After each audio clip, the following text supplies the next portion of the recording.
በመሃል ሲኤምሲ አፍሪካ ኮንቬንሽን ሴንተር ፊት ለፊት ዘመናዊ ኮምፓውንድ መኖሪያ መንደር ከድሪም ቢልደርስ ሪል ስቴት በ10% ቅድመ ክፍያና እስከ 50% የባንክ ብድር ከ73 ካሬ እስከ 165 ካሬ አማራጭ 100% አንድ ጊዜ ለሚከፍል ደንበኛ አንድ መኝታ በ73 ካሬ 5.3 ሚሊዮን ብር ሙሉ ክፍያ፣ ሁለት መኝታ በ106 ካሬ 7.8 ሚሊዮን ብር ሙሉ ክፍያ፣ 3 መኝታ 136 ካሬ 9.9 ሚሊዮን ብር ሙሉ ክፍያ። ቀስ ብለው በግንባታ ሂደት ለሚከፍሉ ደንበኞች አንድ መኝታ በ73 ካሬ 720 ሺህ ብር ቅድመ ክፍያ፣ ሁለት መኝታ በ106 ካሬ 1 ሚሊዮን ብር ቅድመ ክፍያ፣ 3 መኝታ 136 ካሬ 1.3 ሚሊዮን ብር ቅድመ ክፍያ። የካሬ ዋጋ ከ73000 እስከ 98888 ብር ብቻ። በውስጡ ባለ 5 ኮከብ ሆቴል፣ ዘመናዊ መኪና ማቆሚያ፣ 4 ሊፍት፣ ስታንድ ባይ ጄኔሬተር፣ ኢንዶር እና አውትዶር መዋኛ ገንዳ፣ የመሮጫ ትራክ፣ የልጆች ጋርደን እና 4000 ካሬ የዌልነስ ሴንተር እስከ 30%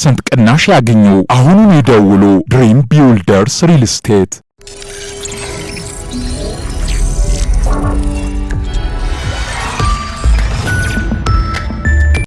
ጤና ይስጥልኝ። ይህ አዋዜ ነው። የዕለቱን ዋና ዋና ጉዳዮች እንመለከታለን። በላይ በቀለ ነኝ። ናይጄሪያም የደቡብ አፍሪካ ተወካይን ማስጠራቷ ተነገረ። የናይጄሪያ መንግስት በደቡብ አፍሪካ በውጭ ዜጎች ላይ እየተፈጸመ ስላለው ጥቃት ማብራሪያ እንዲሰጡ የደቡብ አፍሪካ ከፍተኛ ኮሚሽነርን ማስጠራቱ ታውቋል። ነገ ሰኞ በሚካሄደው ስብሰባም ናይጄሪያም በደቡብ አፍሪካ ስላለው ሁኔታ ስጋት እንዳደረባት በይፋ ትገልጻለች ተብሎ ይጠበቃል። በደቡብ አፍሪካም በናይጄሪያ ዜጎች ላይ የተፈጸመው ድርጊት የሁለቱን ሀገሮች ግንኙነት ሊያሻክረው እንደሚችል የናይጄሪያ ውጭ ጉዳይ ሚኒስቴር አመልክቷል። ስብሰባው በናይጄሪያ ዜጎችና በንግድ ስራቸው ላይ የተፈጸመውን ጥቃት እንዲሁም የጸረ ስደተኛ ሰልፍን በተመለከተ በጥልቀት ይመለከታል ነው የተባለው።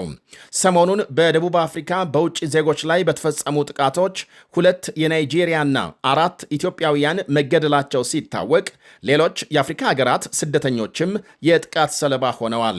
ከተለያዩ የአፍሪካ ክፍሎች ስደተኞች ስራ ፍለጋ በኢንዱስትሪ ወደ ገፋችው ደቡብ አፍሪካ በየጊዜው ይጓዛሉ። ፕሬዝዳንት ሲሪል ራማፎሳ በሀገሪቱ የነጻነት ቀን ባሰሙት ንግግር በአንድ በኩል ጥቃቱን ሲያወግዙ፣ በሌላ በኩል የውጭ ዜጎችም የሀገሪቱን ሕጎች እንዲያከብሩ አሳስበዋል።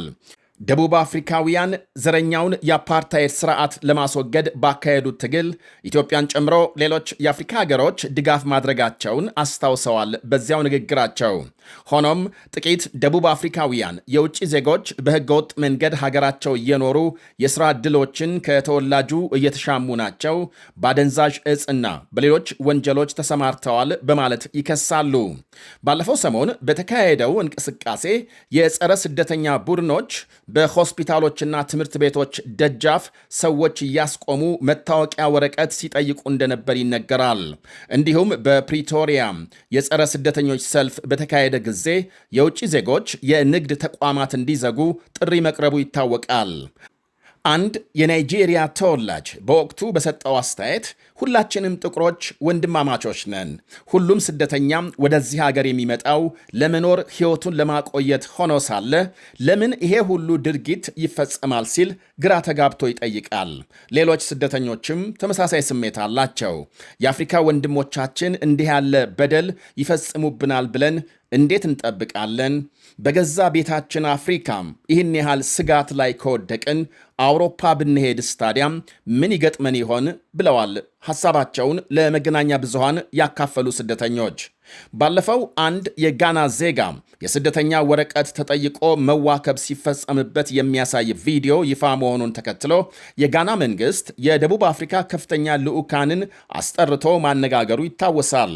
በደቡብ አፍሪካም ከ2 ሚሊዮን በላይ በይፋ የሚታወቁ ስደተኞች መኖራቸው ሲነገር አብዛኞቹ ስደተኞች ከጎረቤት ዚምባብዌ፣ ሞዛምቢክና ሌሴቶ የገቡ ናቸው።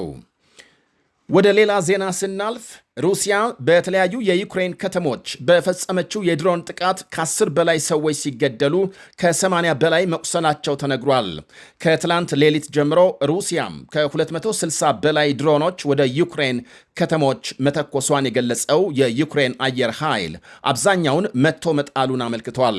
ያም ሆኖ 15 የሚደርሱ አካባቢዎች ሾልከው በገቡ ድሮኖች የተመቱ ሲሆን ከሞቱና ከቆሰሉ ሰዎች ሌላ በርካታ ሕንፃዎች መውደማቸውን ገልጧል።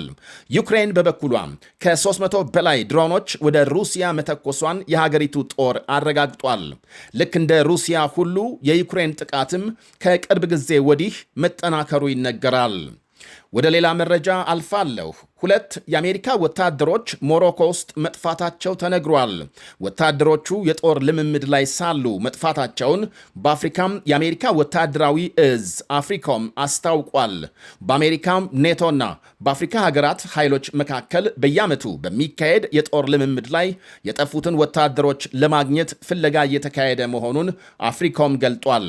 ወታደሮቹ መጥፋታቸው ዛሬ ሪፖርት መደረጉን ተከትሎ ምርመራም እየተካሄደ ነው። አፍሪካን ላየን በሚል የሚታወቀው ዓመታዊ የጋራ ወታደራዊ ልምምድ በአፍሪካ ግዙፉ እንደሆነ ሲነገር የልምምዱ አስተናጋጅ ሀገሮች ደግሞ ሞሮኮ፣ ጋና፣ ሴኔጋልና ቱኒዚያ ናቸው። አሁን ለ10 ቀናት በሞሮኮ እየተካሄደ ባለው ልምምድ ከ40 ሀገሮች የተወጣጡ 5000 ወታደሮች መሳተፋቸው ተነግሯል። አሜሪካም ለ4 የመካከለኛው ምስራቅ ሀገሮች ከ8 ቢሊዮን ዶላር በላይ የጦር መሳሪያ ሽያጭ ስምምነት ማጽደቋ ተሰምቷል። የጦር መሳሪያ ሽያጩ የጸደቀላቸው ሀገሮች እስራኤል፣ ኩዌት፣ ኳታርና የተባበሩት አረብ ኤምሬትስ ሲሆኑ ሀገሮቹ በኢራን ጥቃት ተከፍቶባቸው እንደነበር ይታወሳል። ምን አይነት ጦር መሳሪያዎች በስምምነቱ እንደተካተቱ ግን በዝርዝር የተባለ የለም። ሆኖም የእስራኤል መከላከያ ሚኒስቴር ዘግይቶ ባወጣው መግለጫም የ2 ዘመናዊ F-35 ተዋጊ ጀቶች ግዢ ከአሜሪካ ጋር መፈጸሙን አመልክቷል። የጀቶቹን ግዢ ያጸደቀው ካሁኑ የኢራን ጦርነት ትምህርት በመውሰድ ነው ብለዋል። አዲስ የሚገዙት የጦር ጀቶች እስራኤል ያላትን F-35 ተዋጊ ጀቶችን ቁጥር 100 ያደርሰዋል። በተመሳሳይ ባለፈው ሳምንት ከ6000 ቶን በላይ ወታደራዊ ቁሳቁስ የጫኑ 2 መርከቦች እስራኤል ወደብ መድረሳቸው ታውቋል። ቀላልና ከባድ ወታደራዊ ተሽከርካሪዎችና ጥይቶች ይገኙበታል። የኢራን ጦርነት ከጀመረ ወዲህ ከ115000 ቶን በላይ ወታደራዊ ቁሳቁሶች በ400 በረራዎችና በ10 መርከቦች እስራኤል መግባታቸውን መከላከያ ሚኒስቴሩ አመልክቷል። የአሁኑም ከ6000 ቶን በላይ ቁሳቁስና የ2 F-15 ጀቶች ግዥም እስራኤል አዲስ ላቀደችው የኢራን ጦርነትና የሊባኖስ ዘመቻ ማጠናከሪያ ናቸው ተብሏል። የአሜሪካው መሪ ውጤት ከሌለው ጦርነት እንዲታቀቡ የኢራን ጦር አስጠነቀቀ። በሌላ በኩል የኢራን አብዮታዊ የበላይ ጦር ዛሬ ባወጣው መግለጫ ፕሬዝዳንት ትራምፕ ኪሳራ ከሚያስከትል ጦርነትና ኢራን ካቀረበችው አዲስ ስምምነት አንዱን ሊመርጡ የግድ ነው ብሏል። አሜሪካም ውሳኔ ከመድረስ ውጪ ምንም አማራጭ የላትም ሲል አክሏል። አውሮፓም በአሜሪካ ላይ ቅሬታ እያሰማ መሆኑ የትራምፕ ወታደራዊ አማራጭ ውጤት እንደሌለው ማሳያ ነው ብሏል። የኢራን አብዮታዊ የበላይ ጦር ኢራን ለሁለተኛ ጊዜ የላከችውን የሰላም ዕቅድ ትራምፕ ውድቅ ማድረጋቸው ይታወቃል። አሜሪካና እስራኤል ኢራን የኒኩሌር ፕሮግራሟን ለማቆምና ያበለጸገችውን የኒኩሌር ቦምብ መስሪያ ዩራኒየም ለማስወገድ የሚያስችል ስምምነት ካልተደረሰ ጦርነት አይቆምም እያሉ ናቸው። ኢራን በበኩሏ የኒኩሌር ድርድር በይደር ይቆይና ጦርነት ለማቆም የሆርሙዝ መተላለፊያ ለመክፈትና የአሜሪካ የወደብ እገዳ እንዲነሳ የሚያደርግ ስምምነት እንዲፈጸም ሐሳብ አቅርባለች። ፕሬዝዳንት ትራምፕ ግን የአብዮታዊ ዘቡን መግለጫ ወደ ጎን በመተው ኢራን ያልተገባ ባህሪ ካሳየች ዳግም ጥቃት እንዲፈጸምባት ትዕዛዝ እንደሚሰጡ አስጠንቅቀዋል። ይህ በእንዲህ እንዳለ ኢራን ለእስራኤል ሰልለዋል ያለቻቸውን 2 ዜጎቿን በሞት መቅጣቷ ታውቋል። ሁለቱ ኢራናውያን የሀገሪቱን ዋነኛ የኒኩሌር ጣቢያዎችን በተመለከተ መረጃ ሰብስበው ለእስራኤል የደህንነት ተቋም ልከዋል በሚል በትላንትናው ዕለት በሞት መቀጣታቸውን ዘገቦች አመልክተዋል። የኢራን ጦርነት ከጀመረ ወዲህ ቴሄራን ለጠላት ሰልለዋል በሚል 21 የሀገሪቱን ዜጎች በሞት ስትቀጣ ከ4000 በላይ ይዛ ማሰሯን የተባበሩት መንግስታት መረጃም ያመለክታል። ይህ አዋዜ ነው።